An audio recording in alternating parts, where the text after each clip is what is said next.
This design reflects two sides of Brendan.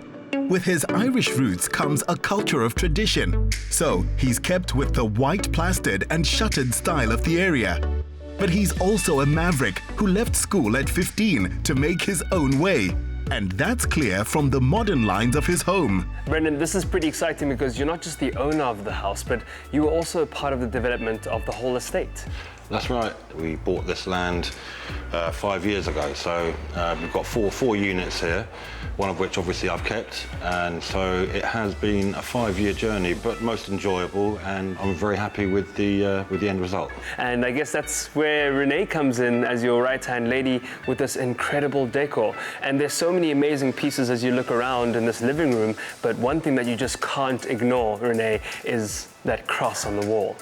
That cross has a very interesting story to it. He asked me to come on an auction day with him where some beautiful antiques were being auctioned off. And Versace plates that you see in the cross over there, Brendan opted to use that as dinner plates. And I said to him, no, we've got to do something really special with that. So knowing his heritage and having gotten to know Brendan over the years, I said to him, the Versace plates needs to be integrated into something that symbolizes you and your heritage and ancestry, and so that's what was born. Well, let's speak about that because you have so many incredible elements in the room, different fabrics and finishes. What was really important for you to be able to bring it all together and coordinate in this one space?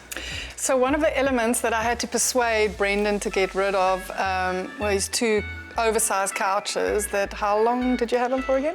Yeah, I bought those in 1999, within a couple of weeks arriving in Cape Town.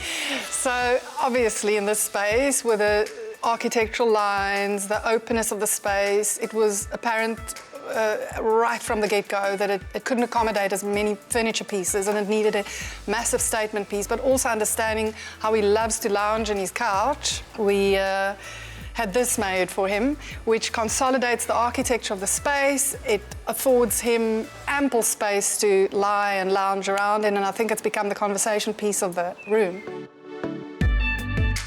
Well, you did play a bit of a role with the decor because you introduced a lot of your own favorite items from your personal collection, vinyls, art, and lots of other things that you brought from your old place into this new space.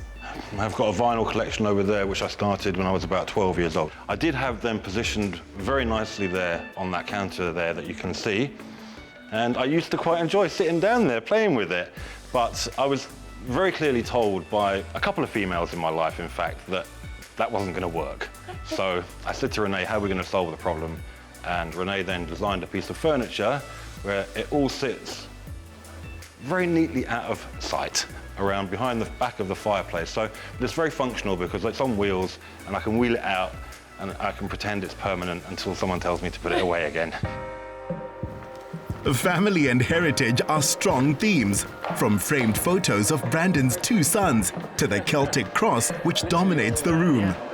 Renee's used to blending elements like these into the architecture as she grew up as the child of owner-builders, constantly learning to reimagine spaces. Renee, I've noticed some incredible wallpaper around this house, and one thing that stands out for me as you're walking up these stairs is how beautifully framed this particular one is in the doorway. I love wallpaper because it brings instant personality to a space. This was the one that worked, and I was too happy when Brendan, I think I gave you 3 options. It was my favorite, and then he said he loved it. Brendan, you have a beautiful TV lounge downstairs, so why decide to have one upstairs as well? When the Brady Bunch come to visit, it's very important that they have their own space to, watch TV, watch a movie. There's a nice sound system in here so that they can be up here, or sport as well. My kids will often come in here and watch a game of rugby with their friends. So it's effectively the kids' TV lounge. That's the way I look at it. A dash of green echoes the trees surrounding the house. This open gallery walkway leads to an elegant master suite, rich in velvets and a flood of cushions.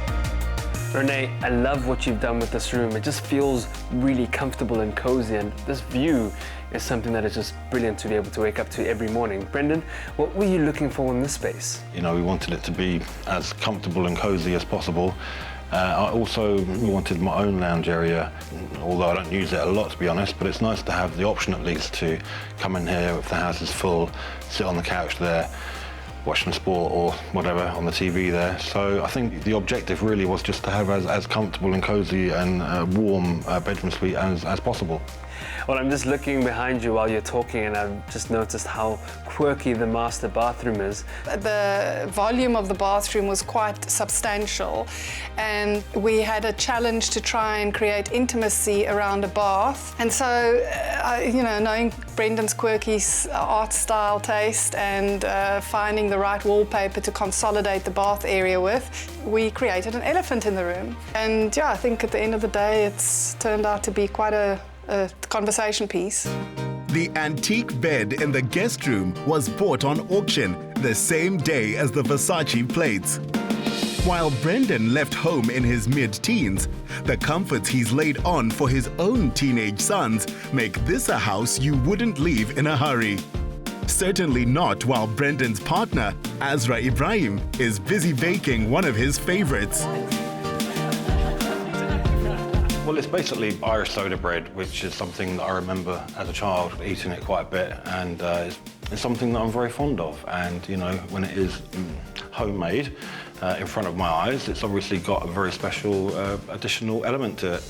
Azra, what's your favorite part of the home? It's got to be the kitchen. It's where everybody comes together, and we spend most of our time here as a family. Well, I can certainly see why both of you love this part of the home so much, and I have no doubt that it's become the perfect canvas for a lot of culinary magic to be created. And I'm sure you had quite a pleasurable experience using the design around here to make it really pleasurable for them to work in. Absolutely. The architecture in itself was a pleasure to work with because the lines are so uninterrupted in the double volume space. But I felt that the area in the kitchen needed a little bit of grounding, so brought in this semi-dividing wall, which is a small element but made a huge difference to the experience of the space on both sides. And then we further played with textural elements with the Caesar stone, rugged concrete, and wanted to bring in some traditional elements, contemporary lines still to honor the architecture, but with a rimpies chair, seats, and a little bit of traditional elements as cladding to the front of the kitchen bar counter, which after all this is the heart of the home where everybody gathers to feast. While architect David Pierutin's design is new and distinctive, it respects the old neighborhood, and being surrounded by grass and well-established trees, it fits right in. Were there any challenges that came with creating a contemporary-styled home in such a well-established area without offending the traditional look or feel of it? Between Brendan and I think we agreed that we didn't want to go the kind of cut and paste route. We wanted to design something that was distinctly contemporary, but that fitted into the neighborhood. And so what we did was we looked at the traditional nature of the houses and distilled from that what we thought was essential to retaining in a house like this, but not replicating. And so we kept simple decisions, such as simple white plaster or bagged brick. So when you put those familiar elements together, I think you can tell a story that is of its time and of its context, but also new and exciting and reflects the way we live today. Brendan, what does this home mean to you? When I sit here and I look at this house, and for me, my priorities are far more family connection than business and money, So when I sit here, I see an environment where I can connect with friends, family, and the overriding sense when I calm my mind is one of gratitude, actually, because, I'm very grateful for, the blessings that I've been given in life, actually. The only major hiccup was when the paint supplier mistakenly did all the interiors in baby blue. But that's just made for a good story to tell. Brendan told us his favorite